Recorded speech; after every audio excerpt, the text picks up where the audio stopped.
దేవునికి మహిమ కలుగును గాక. ప్రియ దేవుని విశ్వాసులందరికీ ప్రత్యేకంగా వందనములు తెలియపరుస్తూ ఉన్నాను. ఈ యొక్క సమయమందు వాక్య పరిచర్య చేయక మునుపు చిన్న ప్రార్థన చేసుకుందాం. ప్రేమ స్వరూపి దయగల తండ్రి, కృపగల దేవేశ్వర నీకు వందనములు తండ్రి. ఇంతవరకు నీ యొక్క దయ ద్వారా, నీ యొక్క కనికరం ద్వారా ప్రభా మమ్మల్ని అందరినీ సంరక్షించి పోషించి సజీవ లెక్కలో ఉంచినందుకు నీకు వందనములు. ఈ యొక్క దినమందు ప్రభా నీ యొక్క వాక్యం వినై ఉండగా మాకు చక్కటి వాక్యము మా యొక్క హృదయానికి తాకే బాధ్యత మీరు అనుగ్రహిస్తారని, మా హృదయంలో ఉన్న ప్రతి చెడు తలంపులను తీసివేస్తారని యేసు నామములో వేడుకుంటున్నాము తండ్రి, ఆమేన్. ఈ యొక్క సమయంలో మరి పరిశుద్ధ లేఖనము నుంచి కొన్ని వాక్యములు మనము ధ్యానము చేయబోచు ఉన్నాము. ప్రియ దేవుని బిడ్డలారా, ఈ యొక్క నేటి దినమందు మన యొక్క హృదయానికి కావాల్సిన వాక్యము అనగా మనకు మరి బైబిలే ప్రాముఖ్యంగా పునాదిగా ఉన్నదని మరి ఈరోజు మాట్లాడుకోబోచు ఉన్నాం. ఎన్నో లేఖనాలు, ఎన్నో ప్రవచనాలు ఈ యొక్క గ్రంథంలో మరి పొందుపరచబడి ఉన్నది. ఈ యొక్క గ్రంథంలో 66 పుస్తకాలు ఉన్నాయి. ఈ యొక్క 66 పుస్తకాల్లో ఎన్నో మరి ప్రాముఖ్యమైన లేఖనాలు దేవుడు మరి స్వయముగా తన యొక్క 40 మంది ప్రవక్తలు మరి రాసినట్లుగా మనం చూస్తూ ఉన్నాం. ప్రియదేవుని బిడ్డలారా, ఇక్కడ మనము రోమీయులకు రాసిన పత్రిక 15వ అధ్యాయము 4వ వాక్య భాగం ఒకసారి మనము తేరి చూసినట్లయితే ఇక్కడ చక్కటి రీతిగా ఈ యొక్క వాక్యము మనతోటి మాట్లాడుచూ ఉన్నది. ఏలయనగా ఓర్పు వలనను, లేఖనము వలనను, ఆదరణము వలనను మనకు నిరీక్షణ కలుగుటకై పూర్వమందు వ్రాయబడినవన్నీ మనకు బోధ కలుగు నిమిత్తము వ్రాయబడి ఉన్నవి. దేవునికి స్తోత్రము కలుగును గాక. ఈ యొక్క లేఖనములన్నీ మన కొరకే మరి రాసి ఉన్నట్లుగా మరి ఈ యొక్క వాక్యము మనకి తెలియపరుస్తున్నది. దేని నిమిత్తమై ఈ యొక్క వాక్య లేఖనాలు మనకి దేవుడు పొందుపరుచున్నాడంటే, ఎలయనగా ఓర్పు వలనను, మనకి ఓర్పును కలగజేయడానికి దేవుడు ఈ యొక్క లేఖనాలను మరి రచించినట్లుగా మరి రాయించినట్లుగా మనం చూస్తూ ఉన్నాం. మనందరికీ ప్రియ దేవుని బిడ్డలారా, ఓర్పు సహనం అనేది చాలా ప్రాముఖ్యంగా ఉండాలని ప్రభువులు వారు మనకి బోధిస్తూ ఉన్నారు. ఆయన కూడా మరి ఎంతగానో సహించాడు, ఓర్పుతో ఉన్నాడు. ఏమండి, యెషయా గ్రంథము 53వ అధ్యాయంలో ఆయన పొందిన దెబ్బలు మనము చూస్తూ ఉన్నాం. ఆయనను కొట్టినప్పుడు, ఆయన తిట్టినప్పుడు, ఆయనకు గడ్డము పెరిగినప్పుడు మరి ఆయన మౌనుగానే ఉన్నాడు. ఏమండి, ఒక్క మాట కూడా వారిని ఏమనలేదు. వీరేం చేస్తున్నారు, వీరెరుగురు ప్రభువా, మరి వీరిని క్షమించు అని మరి ప్రభువు వారు తెలియజేసినట్లుగా మనం చూస్తూ ఉన్నాం. అలాగనే యేసుక్రీస్తుని నమ్ముకుంటున్న మనము కూడా ఓర్పు కలిగి ఉండాలని మరి ప్రతి లేఖనము మనతోటి సూటిగా తేటగా మాట్లాడుచున్నది. ప్రియదేవుని బిడ్డలారా, ఈ రోజున ప్రియదేవుని బిడ్డలారా, మనకి ఓర్పు అనేది చాలా తక్కువగా ఉంటున్నది. ఎవరైనా ఏదైనా అంటుంటే మరి వెంటనే మనము తిరుగుబాటు చేస్తూ ఉన్నాం. అది మన కొరకే, మన మంచి కొరకే వారు మరి ఈ రీతిగా తెలియజేశారన్నది మనము గ్రహించలేని వారుగా ఉన్నాం. ఏమండి, ఈ రోజున వాక్యము మనలో ఉన్నట్లయితే, వాక్యము మనము చదువుతున్నట్లయితే, ఎవరైనా మనకి బోధించినప్పుడు, ఎవరైనా మనకి తెలియజేసినప్పుడు ఆ యొక్క మాటను మనలో ఏదైనా తప్పిదం ఉన్నదా లేదా అన్నది మనము గ్రహించుకొని వారు ఎందుకని నా మీద ఇటువంటి మాట పలికి ఉన్నారన్నది మనము గ్రహించుకోగలము. ఏమండి, ఈ రోజున ప్రియదేవుని బిడ్డలారా, ఎవరో మనకి నీవు తప్పు చేస్తున్నావు అని చెప్పడము కాదు, కానీ ఈ గ్రంథాన్ని మనము ప్రతి దినము మనం చదివినట్లయితే మనలో ఉన్న ప్రతి తప్పిదములన్నీ తొలగించి నీవు క్రమంలో ఉండటానికి ఈ యొక్క గ్రంథము చక్కటి త్రావను చూపిస్తూ ఉంటది. దేవునికి మహిమ కలుగును గాక. అయితే ప్రియదేవుని బిడ్డలారా, ఇంకా చెప్తున్న మాట ఏంటంటే, లేఖనముల వలన, ఆదరణ వలనను మనకు నిరీక్షణ కలుగుటకై పూర్వమందు రాయబడినవన్నీ మనకు బోధ కలుగు నిమిత్తము రాయబడి ఉన్నవి. ఏమండి, మనకి బోధ కలుగుటకై ఈ యొక్క వాక్యములన్నీ మరి రాయడము జరుగుతూ ఉన్నది. మనకి ఆదరణ ఎవరిస్తూ ఉన్నారు? యేసుక్రీస్తు మాత్రమే మనకి ఆదరణ మనకి కలుగజేస్తూ ఉన్నాడండి. ఈ లోకంలోనే ఏ మనుషుడు మనలను ఏమండి ఆదరించలేడు. ఏమండి, ఒక 2-3 రోజులు వారి యొక్క గృహంలో మనల్ని దాచిపెట్టొచ్చేమో, లేకపోతే కనికరించొచ్చేమో, లేకపోతే మనకు కావాల్సినది వారు ఇవ్వచ్చేమో, కానీ ప్రభులు వారైతే నిత్యము అనగా నీవు జీవించినంత కాలము ఆయన ఆదరిస్తూనే ఉంటాడు. దేవుడికి మహిమ కలుగును గాక. ప్రియ దేవుని సంగమా, ఇక్కడ మనం చూసినట్లయితే ఈ యొక్క నేటి దినాల్లో మనకి ఆదరణ ఇచ్చేది యేసుక్రీస్తు మాత్రమే. ఆ దేవుడు తప్ప ఏ మనుషుడు మనకి ఆదరణ ఇవ్వడు. ఈ లేఖనాలు చదువుచున్న మనము, లేఖనాన్ని వింటున్న మనము, మరి దేవుడే మనకి దిక్కు, దేవుడే మనకి కేడెము, ఆశ్రయము, ఆయనే మనకి దుర్గమని మనము నమ్ముకున్న ఎడల, మరి దావీదుని ఎలా అయితే దేవుడు దీవించున్నాడో అలాగనే మనల్ని కూడా దేవుడు దీవిస్తాడు. దేవుడికి మహిమ కలుగును గాక. ప్రియ బిడ్డలారా, ఏ దేశంలో ఉన్నా కూడా, ఏ ప్రాంతంలో ఉన్నా కూడా, ఏ పరిస్థితిలో ఉన్నా కూడా నిన్ను దీవించేది కేవలము దేవుడు తప్ప ఏ మనుషుడు నిన్ను ఆదరించడు, దీవించడు, కనికరించడు. ఆయనే మనలను కనికరించే గొప్ప దేవుడు, సామర్థ్యము కలిగిన గొప్ప దేవుడు మనకున్నాడు. దేవునికి స్తోత్రము కలిగిన గాక. ప్రియ బిడ్డలారా, మరొక లేఖనాన్ని మనము పరిశీలన చేసినట్లయితే ఇక్కడ యోహాను సువార్త 5వ అధ్యాయము 39వ వాక్య భాగం ఒకసారి మనము పరిశీలన చేసినట్లయితే, లేఖనముల యందు మీకు నిత్య జీవము కలదని తలచుచు వాటిని పరిశోధించుచున్నారు, అవే నన్ను గూర్చి సాక్ష్యం ఇచ్చుచున్నాయి. ఏమండి, లేఖనాలను పరిశోధిస్తూ ఉన్నారు, చూస్తూ ఉన్నారు, వింటూ ఉన్నారు, చదువుతూ ఉన్నారు, ధ్యానం చేస్తున్నారు. ఎవరి గురించి మాట్లాడుచున్నారంటే ఈ యొక్క ప్రభులు వారు శాస్త్రీయులు, అక్కడ ఉన్న పరిశీలు, సద్దుకాయలు, అక్కడ ఉన్న వారందరితోటి దేవుడు మాట్లాడుచూ ఉన్నారు. ఏమనంటే వారు పరిశోధిస్తూ ఉన్నారు. ఏమంటే ఆ గ్రంథాలను చదువుచున్నారు. కానీ నిజమైన యేసుక్రీస్తు ఎవరన్నది, నిజమైన ఆ దేవుని యొక్క కుమారుడు ఎవరన్నది వారు గ్రహించలేని స్థితిలో ఉన్నారు. ఏమండి, ఆ గ్రంథంలో ఉన్న వాక్యములన్నీ యేసు ప్రభుకి సూచనగా ఉన్నాయి. ఆ గ్రంథంలో ఉన్న వాక్యములన్నీ దేవుడికి సాక్షిగా ఉన్నాయి. దేవునికి కుమారుడు ఫలానా సమయంలో వస్తాడు అని ఆ లేఖనాలు ఉన్నాయి. కానీ వారు గ్రహించలేని స్థితిలో ఉన్నారు. ఏమండి, లోకానుసారముగానే వారి యొక్క పరిచర్య ఉన్నది. యేసు ప్రభు ఉన్న కాలంలో వారి యొక్క పరిచర్య లోకానుసారముగా ఉన్నది కాబట్టి యేసు ప్రభువుని వారు గుర్తించలేదు. యేసు ప్రభువుని గుర్తించలేదు కాబట్టి యేసు ప్రభువుని సిలువ వేసినట్లుగా మనం చూస్తూ ఉన్నాం. ఏమండి, ఆయనను సిలువ వేసిన తర్వాత ఎప్పుడైతే ఆయన మరణము పొందుకున్నాడో, అనగా అనగా 3 గంటల సమయంలో ఆయన ఎప్పుడైతే మరణం పొందుకున్నాడో వెంటనే ఆ యొక్క యెరూషలేములో ఉన్న ఆ మందిరంలో మరి ఆ మధ్యనున్న ఆ తెర చిరిగిపోయినట్లుగా మనం చూస్తూ ఉన్నాం. దేవుడికి మహిమ కలుగును గాక. ఆ సమయంలో కొంతమంది యేసు ప్రభువుని నమ్ముకుని ఉన్నారు.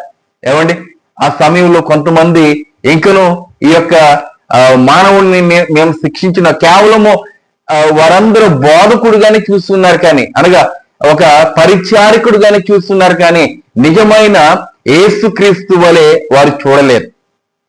అందుకనే అక్కడ ఎంతగానో భయంకరమైన వాతావరణం కూడా మరి జరిగినట్లుగా మనం చూస్తున్నాం. యేసు ప్రభు గారు మరి ఎప్పుడైతే మరణం పొందుకున్నారో వెంటనే అక్కడున్న ప్రకృతి గాని, మరి వెంటనే ఆ యొక్క మేఘములు కూడా దేవునికి ఏమండి ఎప్పుడైతే యేసుక్రీస్తు ఆ శిలువ మీద వేలాడి ఉన్నాడో, ఎప్పుడైతే మరణం పొందుకున్నాడో వెంటనే ఆ పరలోక రాజ్యములు కూడా మరి నిశ్శబ్దం అనే వాతావరణము ఏర్పడి ఉన్నది. ప్రియదేవుని బిడ్డలారా, తండ్రి చూస్తూ ఉన్నారు. ఏమండి, ఆ పరలోక రాజ్యం నుంచి ఈ యొక్క కుమారుని చూస్తూ ఉన్నారు.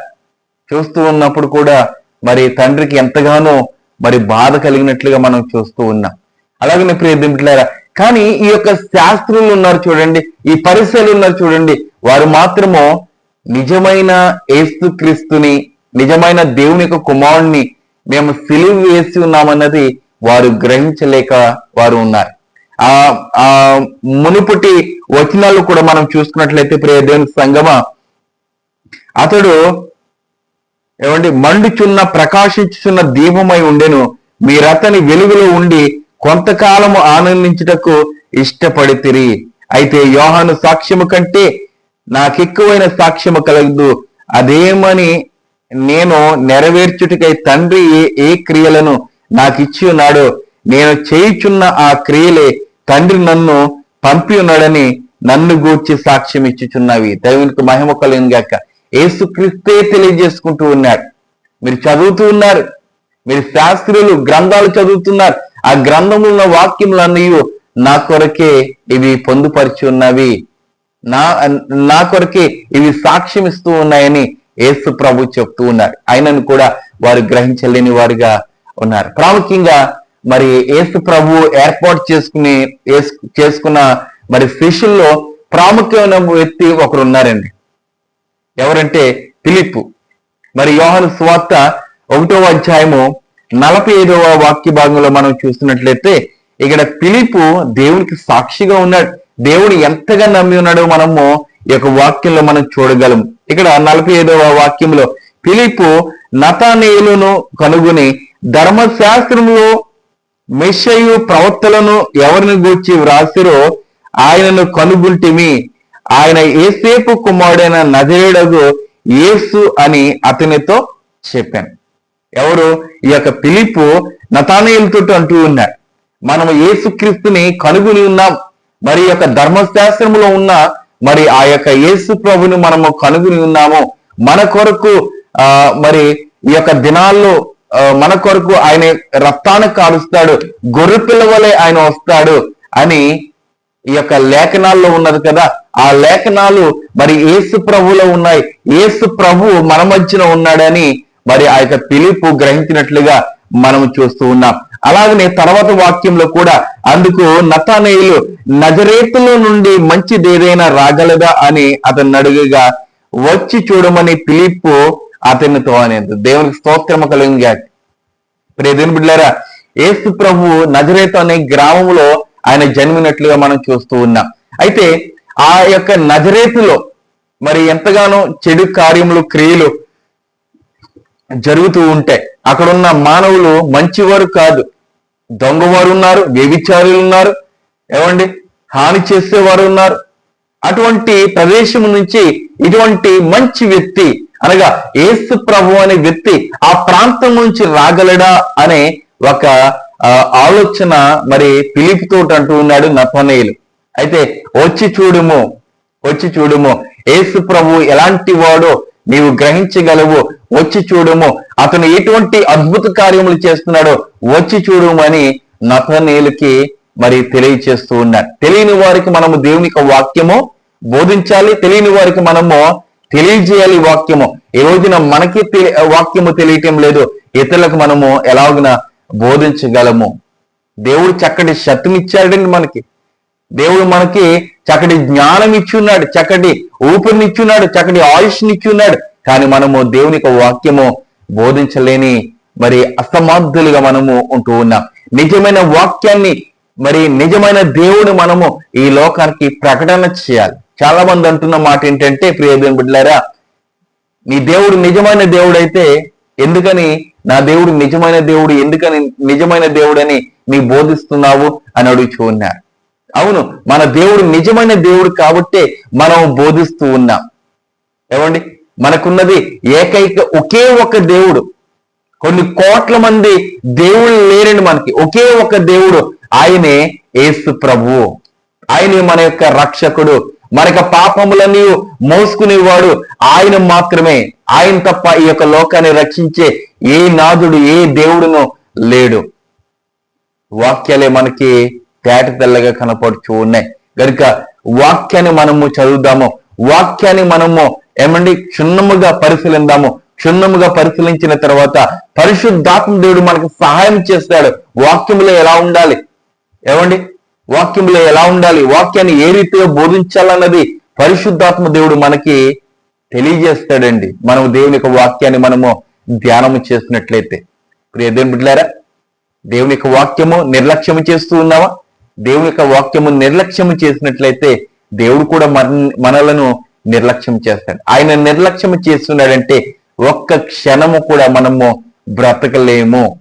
ఈ రోజు వరకు వాక్యం వింటున్న సహోదరుడా, ఈ యొక్క క్షణం వరకు నేను బ్రతుకుచూ ఉన్నామంటే ఆయన యొక్క కనికరము, ఆయన యొక్క దయ, ఆయన ఇస్తున్న ఆయుష్ని బట్టే మనము బ్రతుకుచూ ఉన్నామండి. మనకున్న బలాన్ని బట్టి, మనకున్న ఆస్తిని బట్టి, మనకున్న డబ్బుని బట్టి మనం బ్రతకట్లేదు. ఆయన మనలను బ్రతికిస్తున్నాడు కాబట్టే మనము బ్రతుకుచూ ఉన్నాం. దేవుడికి మహిమ కలుగుగాక. ఈ వాక్యములే మన యొక్క జీవితానికి పునాదిగా ఉండాలని ప్రభు పేరట మిమ్మలను బ్రతిమాలుకునిచూ ఉన్నాను. దేవుడి యొక్క మాటలను దీవించి ఆశీర్వదించిన గాక. ఆమేన్. ప్రార్థన చేసుకుందాం. పరిశుద్ధుడ, ప్రేమల తండ్రి, మహోన్నతుడ, నీకు కృపను బట్టి మరొకసారి వందనాలు. ఈ యొక్క దినానికి కావాల్సిన వర్తమానాన్ని మాకు మీరు అనుగ్రహించినందుకు నీకు వందనాలు. ఈ యొక్క వాక్యం వింటున్న సహోదరులను మీరు దీవించండి, ఆశీర్వదించండి. నాయన ఈ యొక్క ప్రార్థనలు ఏకీవిస్తున్న ప్రతి ఒక్కరిని దీవించండి. నాయన ప్రభు నిశ్చితమైతే నాయన ఎవరైతే ప్రార్థన కోరి ఉన్నారో ప్రతి ఒక్కరిని దీవించండి. ఇదిగో ప్రభు రాబోయే దినాల్లో ప్రభు మరి కొంతమంది స్టూడెంట్స్ అయినా మరి ప్రార్థన అవకాశము అవసరత వారు కోరి ఉన్నారు. వారి కొరకు మేము ప్రార్థన చేస్తూ ఉన్నాం. నైనా మరి ఈ రోజుల్లో రాబోయే నైనా మరి 4-5 రోజుల్లో ప్రభువా నైనా మరి వారు ఎగ్జామ్స్ రాయబోచున్నారు. నిశ్చితమైతే వారికి మంచి జ్ఞానము వారికి ప్రసాదించి ఎగ్జామ్స్ లోనైనా చక్కటి ఉత్తర్జిత వారు పొందుకోవడానికి మంచి ర్యాంక్ రావడానికి సహాయం చేస్తున్నాడు ఉన్నాం. నైనా మరి ఈ యొక్క వేసవి కాలంలో ప్రభు ఎంతో మంది వృద్ధాతులు ఉన్న వృద్ధులు నైనా మరి ఎంతగానో ఈ యొక్క వేడిమి ద్వారా నైనా భరించలేని స్థితిలో ఉంటున్నారు. నిశ్చితమైతే వారికి చక్కటి ఆరోగ్యము దయచేయండి. నైనా మరి సమాధానం అనుగ్రహించండి ప్రభు. అలాగే ప్రభు ఎన్నో కుటుంబాలు ప్రభు సమాధానము లేక నైనా మరి శోధనతోటి నింపబడుచున్నది. నిశ్చితమైతే నైనా ప్రతి కుటుంబంలో సమాధానం మీరు అనుగ్రహించండి. ఇదిగో ప్రభు నిశ్చితమైతే ఎవరైతే అనారోగ్యం ఉన్నారో వారు మీరు ముట్టండి, స్వస్థపరచండి. నైనా గర్భఫలంతో ఉన్న వారిని మీరు జ్ఞాపకం చేసుకోండి. గర్భాల కొరకు ఎదురు చూస్తున్న వారిని మీరు జ్ఞాపకం చేసుకోండి. పాలిస్తున్న తల్లులను మీరు జ్ఞాపకం చేసుకోండి ప్రభు. ఉద్యోగముల కొరకు ఎదురు చూస్తున్న వారిని మీరు జ్ఞాపకం చేసుకోండి. నిశ్చితమైతే ప్రభు ఈ ప్రార్థన ప్రతి ఒక్కరికి నైనా ప్రతి ఒక్కరి జీవితంలో నైనా ఒక చక్కటి అయినా మరి మేలును వారికి మీరు అనుగ్రహిస్తారని నిశ్చితమైతే ప్రభు ఈ యొక్క దిన ఆశీర్వాదములు మా మీద, మా కుటుంబాల మీద, మా రక్త సంబంధుల మీద, మా యొక్క సేవకుల మీద, మా యొక్క సంఘాల మీద, మా నాయకుల మీద మీరు కుమ్మరిస్తారని యేసు నామములో అడివేడుకుంటున్నాము తండ్రి. ఆమేన్. వందనాలు. దేవుడు మిమ్మల్ని దీవించి ఆశీర్వదించును గాక. ఆమేన్.